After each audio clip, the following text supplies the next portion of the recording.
अल्लाह के करम से लोकसभा इंतखाबात में हम सब लोग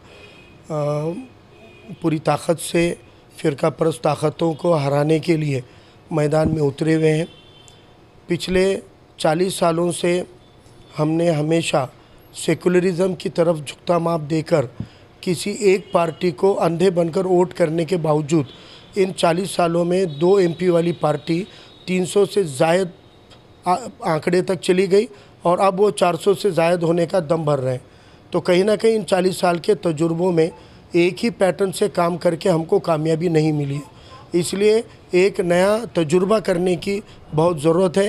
ये हम पिछले 15 सालों से हमारे समाजी सियासी ज़िंदगी में हम बोलते आए हैं, लेकिन 2014 में हमने एकजुट होकर जिसको जिताया वो भी, और हम एकजुट होकर जिधर गए उसकी वजह से जिसको जिता नहीं पाए, जो हार गया वो भी। तो हमारे वोटों से जीता हुआ भी और हमारे वोटों के बगैर जीता हुआ भी, दोनों भी आज नरेंद्र मोदी के मांडी पे बैठकर हमको चिढ़ाने का काम कर रहे हैं। तो हमारे 2014 और 19 के इसी पैटर्न पे अगर हम 24 को भी काम करेंगे तो उम्मीद नहीं है कि हमको कोई कामयाबी मिलेगी। और अगर खुदा न खास्ता किसी तरह से अगर समझो ऐसा होता है कि बीजेपी के जगह कांग्रेस भी अगर आ गई तो भी वो कैंडिडेट भी कितने दिनों तक कांग्रेस में रहेगा इसका कोई भरोसा नहीं, क्योंकि हम देख रहे हैं कि चुनकर आए वाले लोग भी बीजेपी में जाते हैं।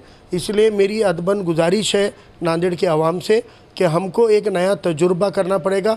इंतखाबात को इनकलाबी तरीके से बदलाव के लिए अगर हम वोटों के ज़रिए, जमहूरियत के ज़रिए अगर एक तब्दीली लाने की कोशिश करें तो इंशाल्लाह हमको एक नई कामयाबी मिलेगी। वो तबके जो आपके साथ हर मुसीबत में, हर मौके पे आपका साथ दे सकते हैं, ऐसे तबकों के साथ में, पसमानदा तबक़ात के साथ में खड़े होना ये वक्त की बहुत बड़ी ज़रूरत है। और उलेमा इकराम ने भी ऑल इंडिया लेवल पर यही अपील की है कि कौन बीजेपी को हरा रहा है पहले इसकी जाँच लो। हमारे मोहल्लों तक सीमित कोई पार्टी सिर्फ अपने मोहल्लों में आकर कैंपेनिंग कर रही है, इसका मतलब ये नहीं है कि यही पार्टी हराएगी, क्योंकि वो पार्टी की पूरी कमान ही मुसलमानों के वोटों को अड़ाने के लिए इस्तेमाल की जा रही है। इसलिए कल बरोज़ जुम्मा all India president Vanchit Bahujan Aghadi के रूह रवां अली जनाब प्रकाश अंबेडकर साहब का जलसा आम बाद जुम्मा के नए मुंडे के मैदान पर रखा हुआ है।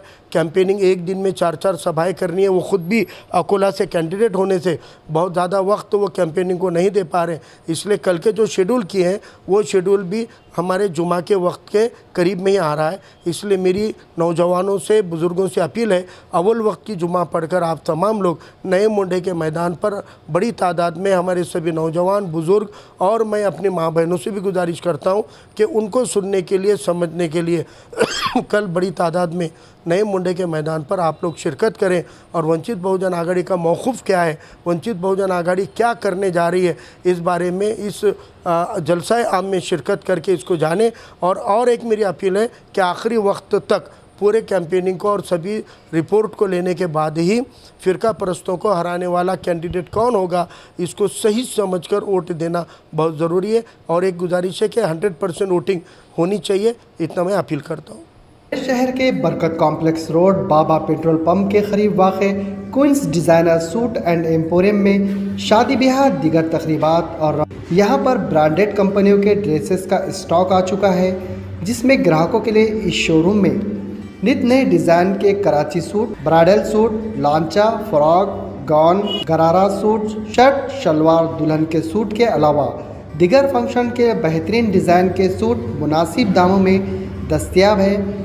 वाज़ेह हो कि दुबई, मुंबई, हैदराबाद जैसे कपड़े अब नांदेड़ शहर के Queens designer suits and emporium एक ही छत के नीचे दस्तयाब है। Queens designer suit and emporium के प्रोपराइटर मोहम्मद आमिर ने अवामुन्नास से अपील की है कि वो नित नए स्टॉक के माल की ख़रीदारी करने के लिए इनके शोरूम पर एक मरतबा ज़रूर तशरीफ़ लाए। हमारा पता है बाबा पेट्रोल पंप नज़द बरकत कॉम्प्लेक्स रोड, नांदेड़।